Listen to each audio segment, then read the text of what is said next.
नमस्कार दोस्तों, आप सभी का आपके अपने YouTube channel study for Amit UPPSC with Amit के यूट्यूब चैनल में बहुत बहुत स्वागत है। दोस्तों, हमने पिछले वीडियो में आपको विदेशी कंपनियों का भारत में आगमन में पहला पुर्तगाली और दूसरा डच इंडिया कंपनी के बारे में विस्तार से व्याख्या सहित पढ़ा है। आज का जो हमारा टॉपिक है वो है ईस्ट इंडिया कंपनी का इतिहास। ईस्ट इंडिया कंपनी का इतिहास। तो आज इसको और उसके बाद हम लोग फ्रांसीसी कंपनी का इतिहास भी देखेंगे, जो कि दोनों ही बहुत ही महत्वपूर्ण है। जैसा कि आपको हमने बता दिया है कि ये मॉडर्न हिस्ट्री आप अगर हमारे साथ पढ़ेंगे, हमारा ये वीडियो देखेंगे, तो आपका यहाँ से कोई भी क्वेश्चन बाहर नहीं जाएगा, क्योंकि यह नोट्स जो है ये इंडिया के बेस्ट एजुकेटर का नोट्स है और मैं उन्हीं से क्लास लेता हूं और क्लास लेकर आने के बाद तुरंत ये वीडियो बना देता हूं और आप लोगों के बीच अपलोड कर देता हूं। तो आप लोग इससे ज़रूर लाभ प्राप्त करेंगे। तो चलिए आज हम लोग अपना वीडियो शुरू करते हैं। ईस्ट इंडिया कंपनी का इतिहास से हम लोग स्टार्ट करेंगे।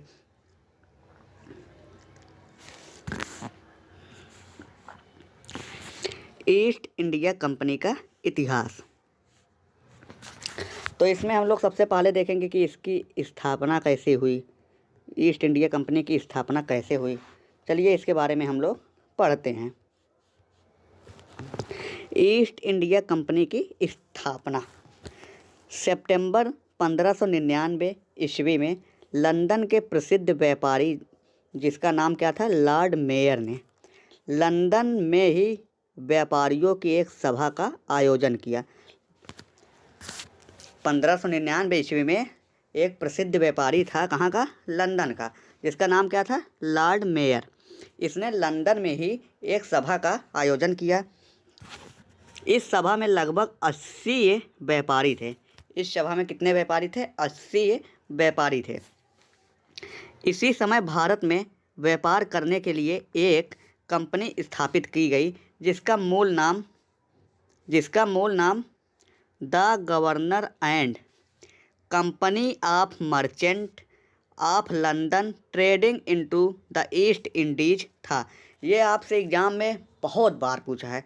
कोई भी एग्ज़ाम हो, यूपी पीसीएस का हो, बिहार पीसीएस का हो, मध्य प्रदेश पीसीएस का हो, या यूपी ट्रिपल एससी का हो, कोई भी एग्ज़ाम लोअर पीसीएस हो, तो ये जो है बहुत बार पूछा है। यूपीएससी में भी ये क्वेश्चन कम से कम 5 बार आया है। आप लोग प्रीवियस ईयर क्वेश्चन को ज़रूर देखा करिए, आप लोगों को पता चलेगा ये कितना लाभदायक है हमारा वीडियो। तो एक बार हम लोग इसको और याद कर लेते हैं, जिसका मूल नाम क्या था, the governor and company of merchant of London trading into the east Indies. अब हम लोग देखेंगे कि जो इंग्लिश ईस्ट इंडिया कंपनी थी, इसकी प्रशासनिक ढांचा क्या थी, इस कंपनी की प्रशासनिक ढांचा क्या थी।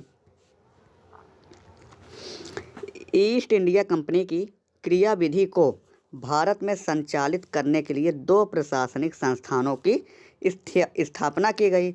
इसका मुख्यालय कहाँ पर था? लंदन में। यानी जो ईस्ट इंडिया कंपनी था, इसका प्रशासन चलाने के लिए 2 प्रशासनिक संस्थानों की स्थापना की गई और इसका मुख्यालय जो था, इसका हेडक्वार्टर जो था, वो कहाँ पर था? लंदन में था। तो वो मुख्यालय जो 2 थे उनके बारे में हम लोग देखते हैं कौन से थे।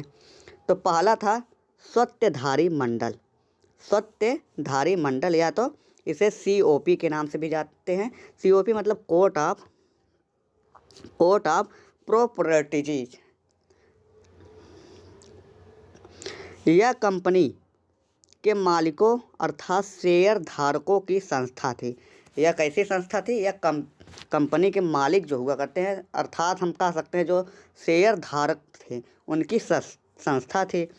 ये लोग ही मतदान द्वारा निदेशक मंडल के सदस्यों की नियुक्ति के लिए वोट करते थे और इन्हें मतदान करने का अधिकार तभी मिलता था जब इन्हें 500 पाउंड का शेयर होता था। जब इनका 500 पाउंड का शेयर होता था तभी ये मतदान करने का अधिकारी थे, नहीं तो इनके मतदान नहीं कर सकते ये। तो ये भी आपसे एग्जाम में पूछता है। चलिए अब देखते हैं अगला। दूसरा है निदेशक मंडल। प्रशासनिक ढांचा में दूसरा क्या है?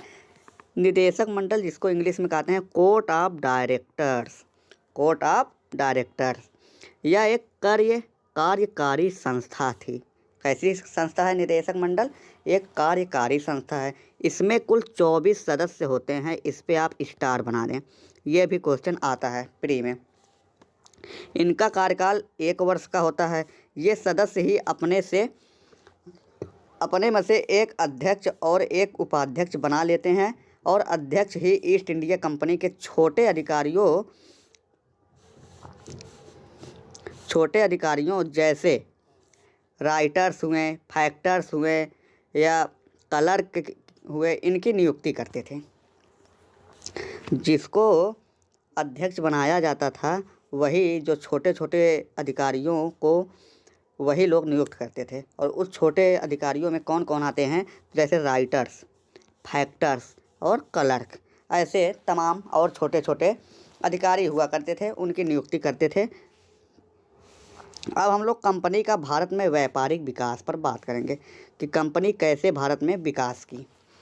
वर्ष 1599 ईस्वी में ही ईस्ट इंडिया कंपनी के प्रतिनिधि के रूप में जॉन मिडेनहॉल सूरत आया। कहाँ पे आया?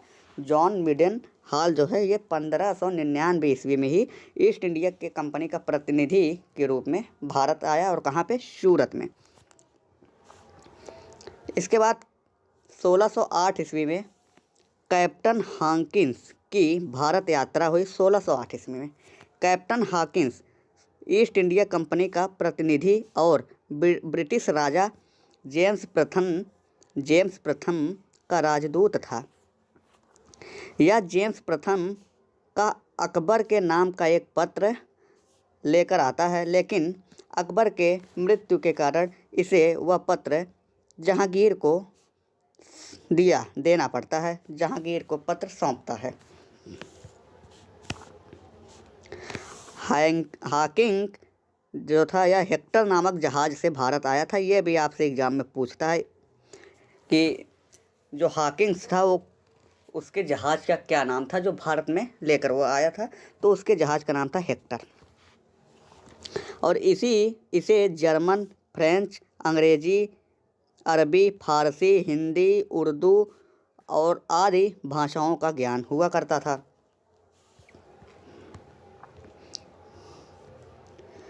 जहांगीर ने इसे 400 का मनसब दिया था। जहांगीर के द्वारा विलियम हॉकिंस को 400 का मनसब दिया गया, और इसे ही इंग्लिश खां या फिरंगी खां की उपाधि भी जहांगीर ने दी थी। जहांगीर ने इसे 1608 ईस्वी में सूरत में एक कारखाना स्थापित करने का आदेश जारी किया था। यह कारखाना भारत में अंग्रेज़ों का पहला अस्थायी कारखाना था। कहाँ पे? इस वाले क्षेत्र में जो है हमारा सूरत में पहला कारखाना 1608 ईस्वी में स्थापित करने के लिए कौन आदेश दिया? जहांगीर ने। इम्पॉर्टेंट क्वेश्चन है, आप लोग इसको नोट कर लीजिएगा। 1608 ईस्वी में जहांगीर द्वारा गुजरात के सूरत में कारखाना स्थापित करने का आदेश दिया गया, जो कि यह एक कारखाना कैसा था? यह कारखाना अस्थायी था, अस्थायी कारखाना था।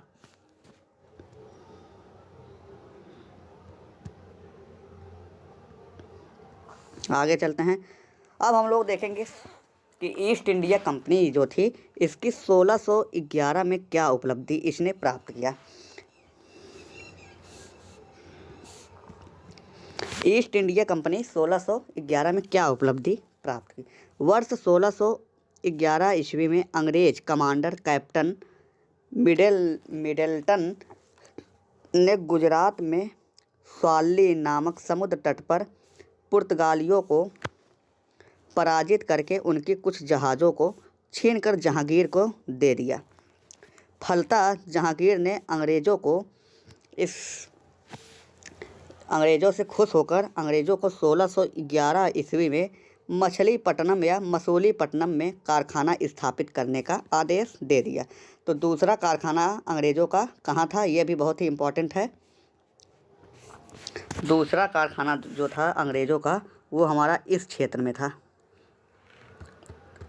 इस वाले क्षेत्र में था। क्या नाम है इसका? मसूलीपट्टनम, मसूलीपट्टनम।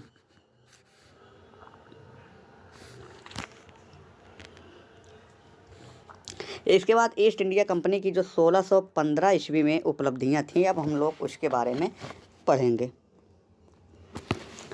इस समय कंपनी का प्रतिनिधि और जेम्स प्रथम के राजदूत के रूप में सर टॉमस रो भारत आया। 1615 ईस्वी में ब्रिटिश ईस्ट इंडिया कंपनी का प्रतिनिधि और जेम्स प्रथम का राजदूत जो था उसका नाम क्या था? Sir Thomas Roe. इसने भारत आकर गुजरात में स्थित भड़ौच, बड़ौदा, आनंद, गांधीनगर, अहमदाबाद और अन्य क्षेत्रों जैसे प्रयागराज, आगरा, अजमेर का भ्रमण किया। तो सर टॉमस रो जो भारत आया, ये गुजरात में स्थित कई स्थानों जैसे भड़ौच हुआ, बड़ौदा हुआ, आनंद हुआ, गांधीनगर हुआ, अहमदाबाद हुआ और अन्य क्षेत्र जैसे आगरा हुआ, प्रयागराज जिसका नाम बदल गया, मतलब पहले इलाहाबाद इसका नाम था, अजमेर हुआ, इसका भ्रमण किया। और भ्रमण करने के बाद इसने जहांगीर से अजमेर में मुलाकात की, जहांगीर से अजमेर में इसने मुलाकात की। अब देखते हैं मुलाकात करने के बाद इसका क्या होता है। तो इसके बाद शाहजहां के समय में कंपनी बंगाल के हरिहरपुर और कासिम बाजार और हुगली में कोठी स्थापित की। यानी कंपनी ने मसूलीपट्टनम, सूरत में कब खोली? 1608 ईस्वी में। उसके बाद मसूलीपट्टनम में 1611 ईस्वी में। इसके बाद इसने कई और स्थापित किया। शाहजहां के समय में इसने बंगाल के हरिहरपुर, कासिम बाजार और हुगली में कोठी स्थापित किया। ईस्ट इंडिया कंपनी और औरंगजेब। अब हम लोग देखेंगे ईस्ट इंडिया कंपनी और औरंगजेब के समय का।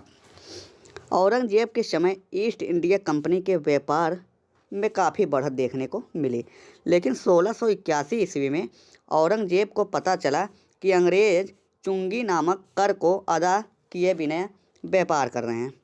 यानी औरंगजेब के समय एक चुंगी कर चलता था, जिसको अंग्रेज़ अगर व्यापार कर रहे हैं तो वो कर उनको देना पड़ता है। लेकिन जब ये हुआ कि अंग्रेज़ ये चुंगी नामक कर जो है ये नहीं दे रहे हैं, ये औरंगजेब को पता चला तो उसको क्रोध आया, क्रोधित हुआ वो।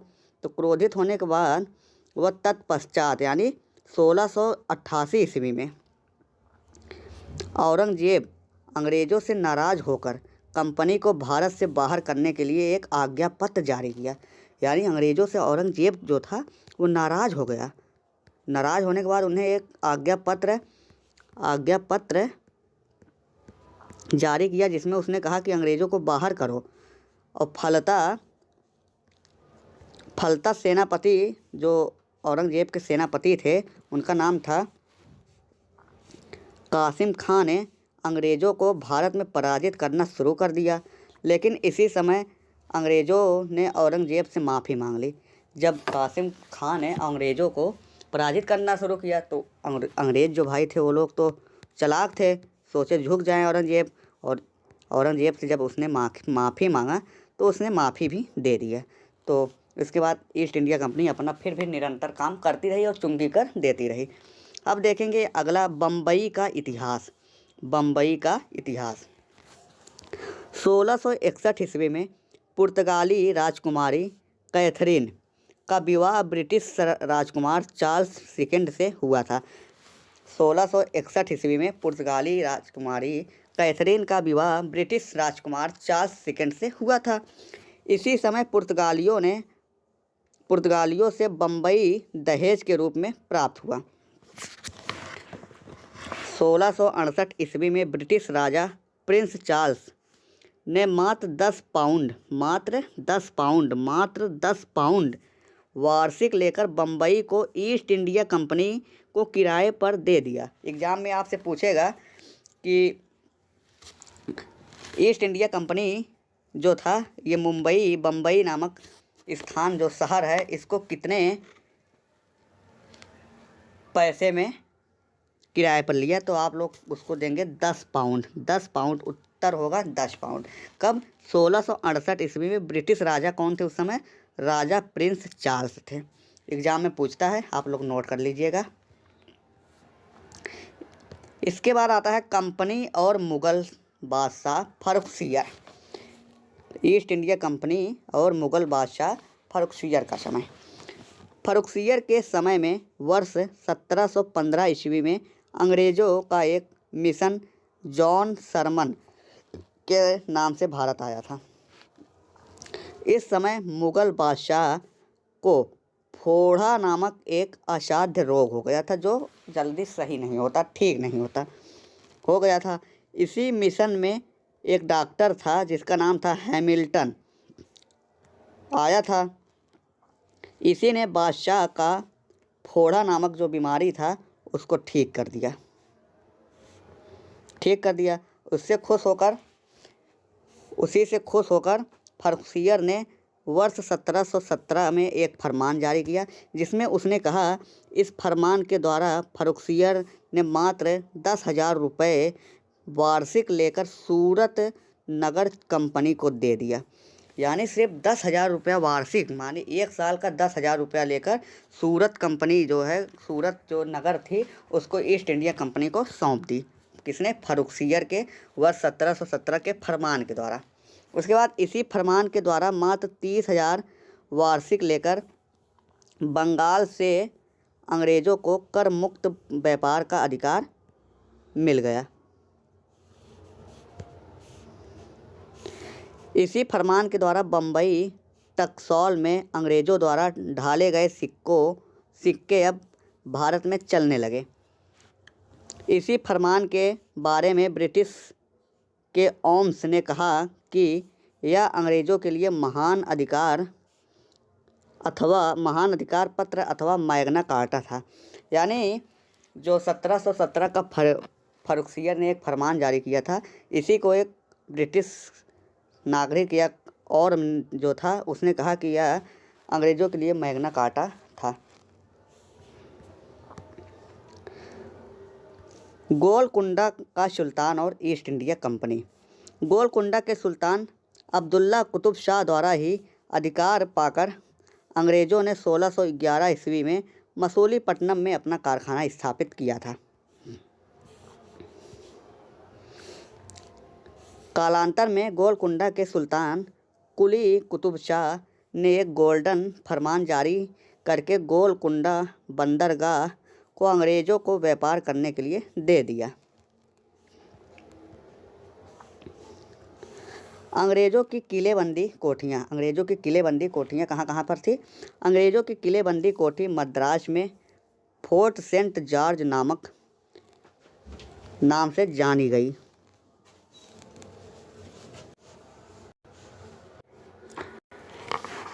बंगाल के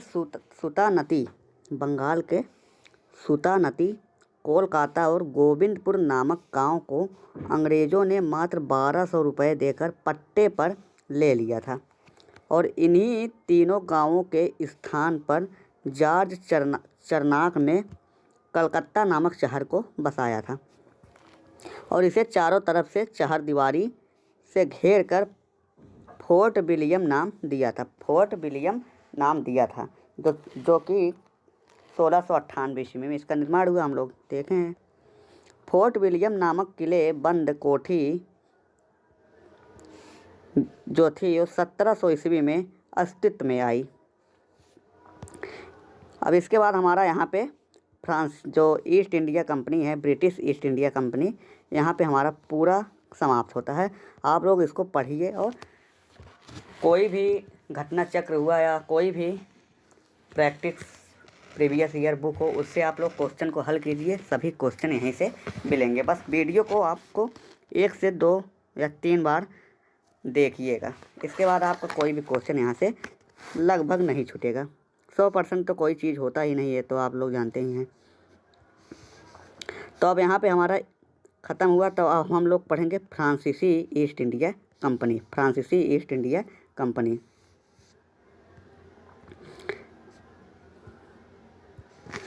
फ्रांसीसी ईस्ट इंडिया फ्रांसीसी कंपनी का इतिहास। फ्रांसीसी कंपनी का इतिहास।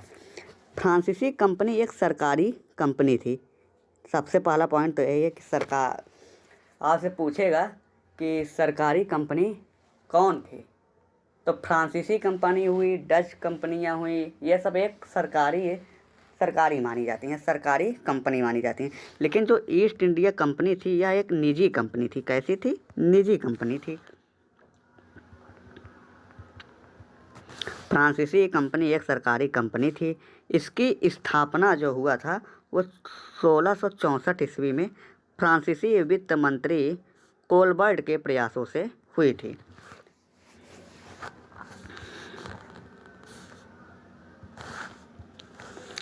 फ्रांसीसी कंपनी के स्थापना के समय भारत में जो मुग़ल बादशाह था उसका नाम क्या था? औरंगज़ेब था। जबकि फ्रांस का राजा लुई 14 था। ये आपसे एग्ज़ाम में बहुत पूछता है कि जब फ्रांसीसी कंपनी की स्थापना हुई थी उस समय भारत में मुग़ल शासक कौन था? तो वो था औरंगज़ेब। और फ्रांस में राजा कौन हुआ करते थे? उनका नाम था लुई 14। ये 14 ज़रूर याद कीजिए क्योंकि उसमें लुई 13, लुई 14, लुई 15 ऐसे करके नाम है, तो ये 14 आपको याद करना है। फ्रांसीसी कंपनी ने भारत में सर्वप्रथम 1668 ईस्वी में अपना पहला कारखाना गुजरात के सूरत में स्थापित किया था।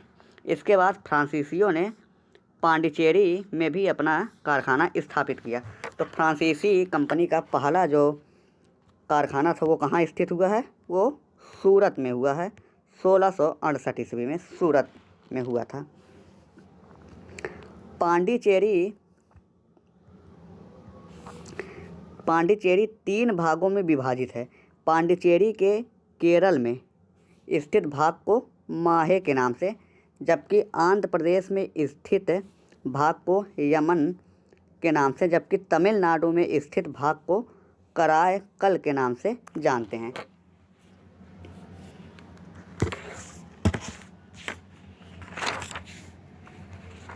इसके बाद हम लोग देखेंगे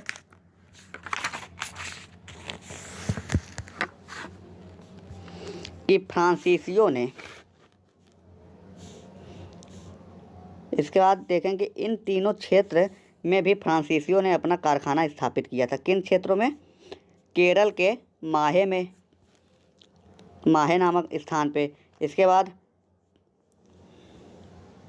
आंध्र प्रदेश में एक स्थित भाग है जिसको हम लोग यमन कहते हैं वहाँ पे, और तमिलनाडु के कराईकल के नाम से भी जानते हैं। इन तीनों क्षेत्रों में भी फ्रांसीसियों ने अपनी कारखाना स्थापित की थी। इसके बाद फ्रांसीसियों ने भारत में अपनी प्रशासनिक व्यवस्था को चलाने के लिए प्रशासनिक प्रणाली को लागू किया था, और पहला कमिश्नर इसमें कौन था? फ्रैंको कैरो को इसने अपना पहला कमिश्नर बनाया था। फ्रांसीसी कंपनी जो थी ये भारत में अपनी प्रशासनिक व्यवस्था को चलाने के लिए एक प्रशासनिक प्रणाली व्यवस्था लागू की थी, और इसमें जो पहला कमिश्नर था उसका नाम क्या था? Franco Cairo.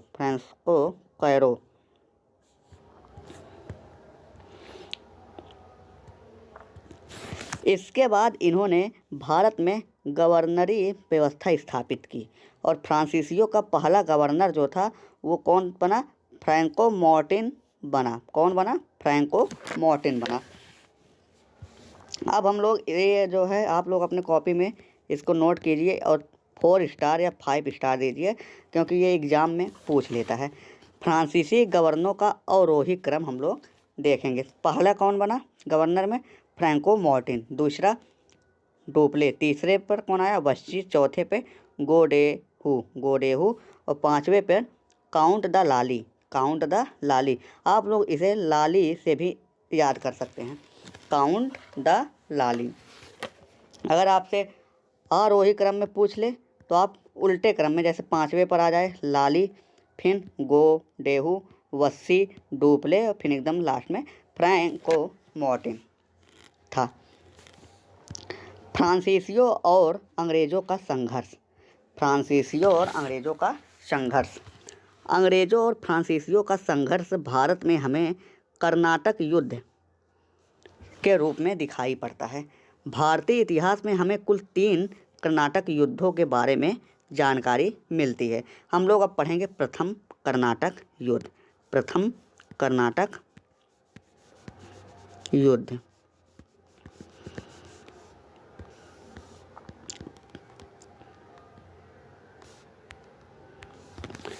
प्रथम कर्नाटक युद्ध, इसका समय क्या था? 1746 से 1748। 1746 से 1748।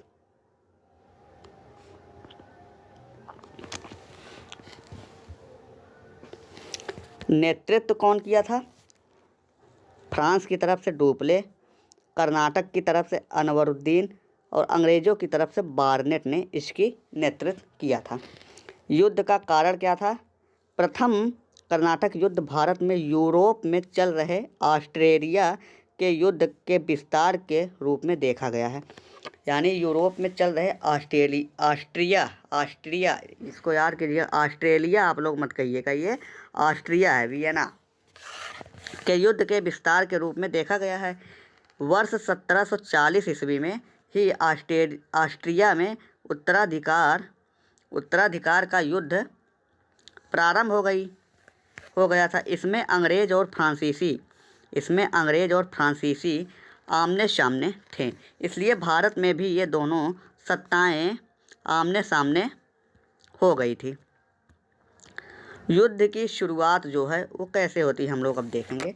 युद्ध की शुरुआत, कर्नाटक के युद्ध की शुरुआत अंग्रेज सेनापति कैप्टन बार्टन ने की थी। शुरुआत इम्पॉर्टेंट है, आप लोग इसको ज़रूर ध्यान से पढ़िए कि जो कर्नाटक युद्ध की शुरुआत थी ये अंग्रेजी सेनापति हुआ करता था कैप्टन बार्टन, इसके द्वारा किया गया था। इसी ने कर्नाटक के क्षेत्र में फ्रांसीसी के कुछ जहाज़ों को पकड़ लिया।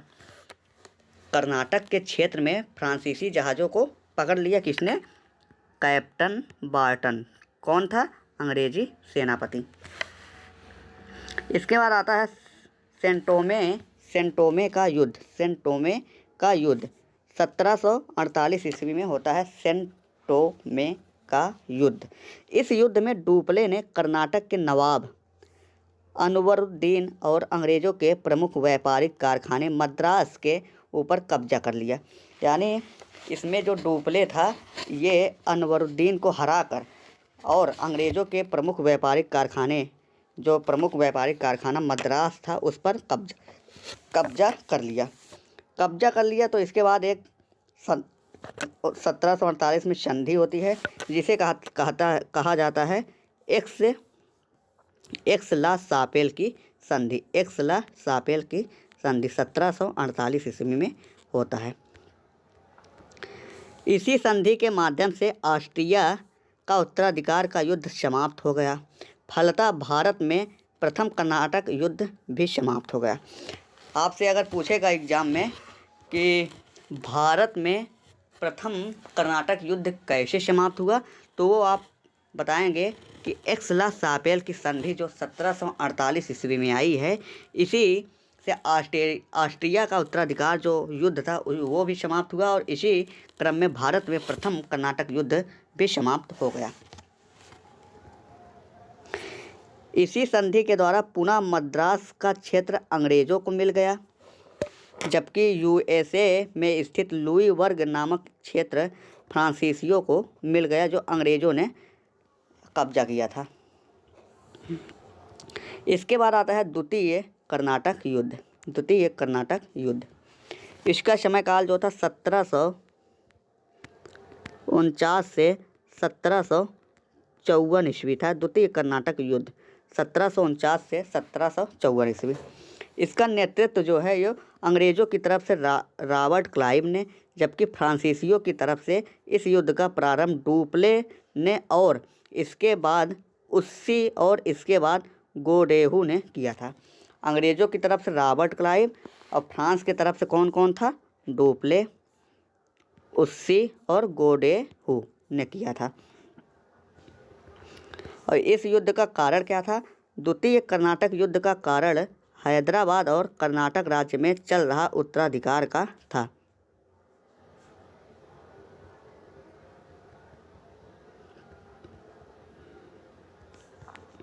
अब आगे हम लोग देखेंगे हैदराबाद नामक स्वतंत्र राज्य की स्थापना मुग़ल बादशाह मोहम्मद शाह के समय निजामुल मुल्क या चिनकिलिच खान ने किया था। हैदराबाद नामक स्वतंत्र राज्य जो है इसकी स्थापना किसने किया था?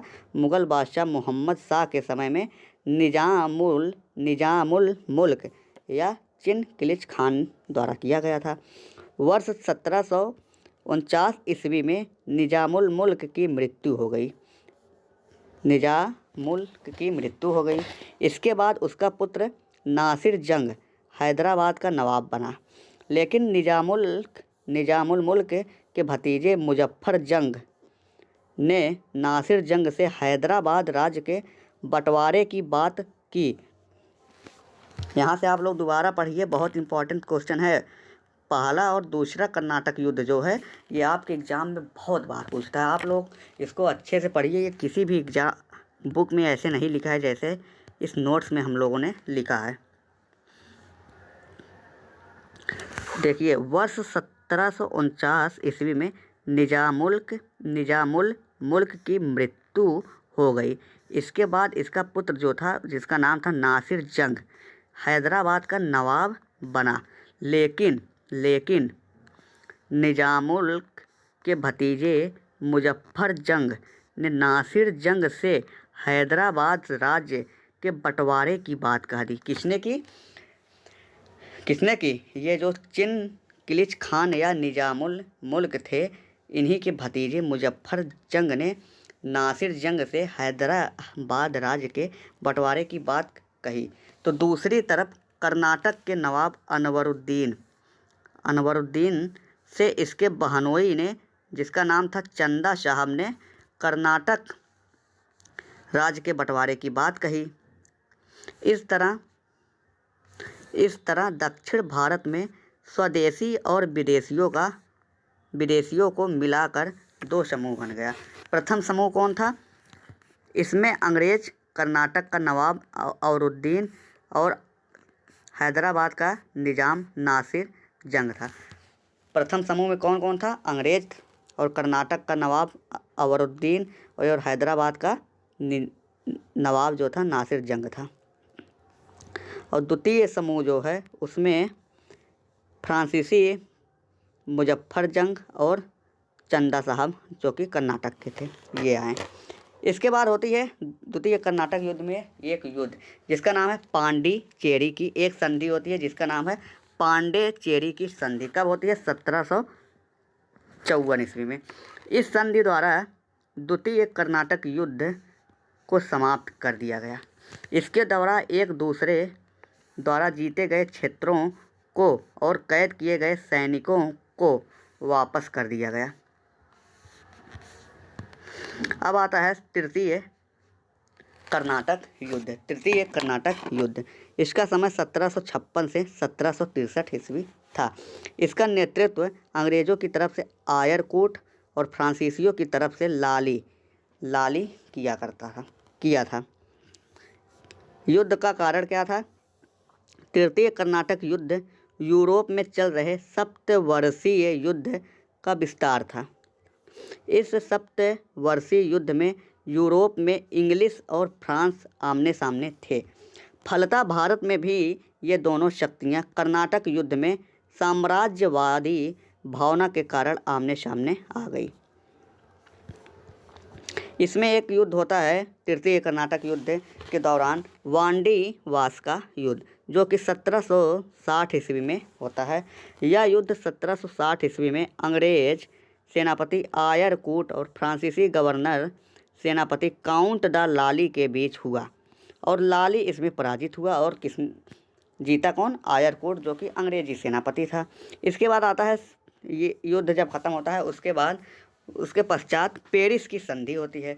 यह संधि 1763 ईस्वी में हुई। इसके द्वारा यूरोप का सप्तवर्षीय युद्ध समाप्त हुआ और भारत में तृतीय कर्नाटक युद्ध भी समाप्त हुआ।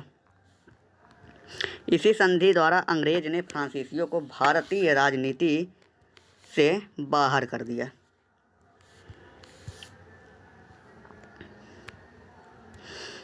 अब हम लोग देखेंगे फ्रांसीसियों के भारत में पराजय और अंग्रेज़ों के विजय के प्रमुख कारण। फ्रांसीसियों की नौसेना और संसाधन अंग्रेज़ों के सामने काफ़ी कमज़ोर थी। पहला कारण क्या है कि फ्रांसीसी जो थी उनकी सेना जो थी और कुछ संसाधनें जो थी वो अंग्रेज़ों के सामने काफ़ी कमज़ोर थी। यानी अंग्रेज़ों की जो सेना थी और उनके संसाधन जो थे वो फ्रांसीसियों से काफ़ी मजबूत थे। दूसरा कारण है अंग्रेज़ों की नौसेना इस समय विश्व की शक्तिशाली नौसेना थी। इनकी नौसेना जहाज़ों पर बड़ी बड़ी तोपें और मशीन गन लगाई होती थी। इनके पास गोला बारूद भी हुआ करते थे, व्यापक रूप से हुआ करते थे। अंग्रेजी कंपनी एक निजी कंपनी थी, इसलिए यह सोच समझकर जल्दी से फैसला ले लेती थी, जबकि फ्रांसीसी एक सरकारी कंपनी थी। यह समय पर निर्णय लेने में सक्षम नहीं थी। इंग्लैंड में उदारवादी संसदीय सरकार थी, जबकि फ्रांस में निरंकुश राजतंत्र की सत्ता थी। फलतः शासन प्रणालियों के परिप्रेक्ष्य में तुलनात्मक रूप से अंग्रेज आगे थे। इस तरह कई कारणों की वजह से भारतीय व्यापार में फ्रांसीसी पिछड़ गए।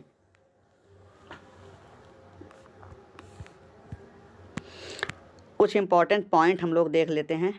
जो पूरा चैप्टर है अंग्रेजी और फ्रांसीसी, उसका ये हम लोग कह सकते हैं समरी है। यूरोपीय कंपनियों से संबंधित महत्वपूर्ण तथ्य। भारत में सबसे पहले व्यापार करने के लिए पुर्तगाली कंपनी आई और सबसे बाद में 1961 ईस्वी में वापस गई। सबसे पहले पुर्तगाली कंपनी, उसके बाद में इंग्लिश, फिर जाकर डच कंपनी, फिर फ्रांसीसी कंपनी और इसके बाद में डेन और स्वीडिश कंपनी की स्थापना हुई थी।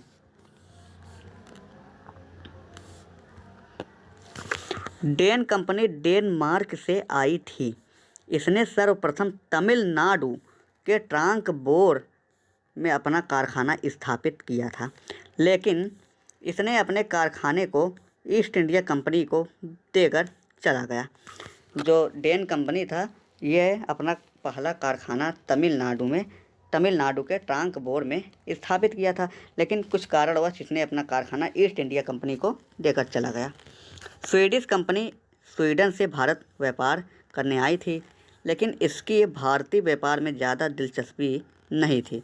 अंग्रेज़ों और फ्रांसीसियों ने सर्वप्रथम अपना कारखाना कहाँ स्थापित किया था? सूरत में।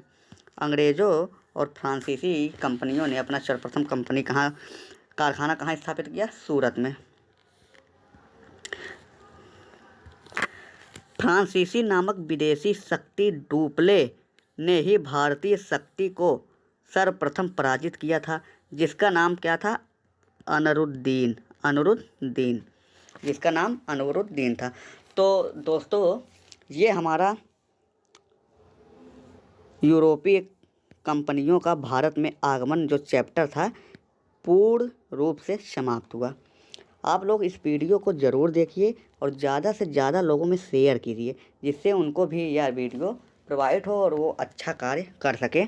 और आप लोग भरोसा करके इस वीडियो को ज़रूर देखिए और इससे आपको बहुत ही लाभ प्राप्त होगा, ये मेरी गारंटी है। तो चलिए अब हम लोग अगले वीडियो में दूसरे चैप्टर के साथ शुरुआत करेंगे। धन्यवाद दोस्तों, नमस्कार।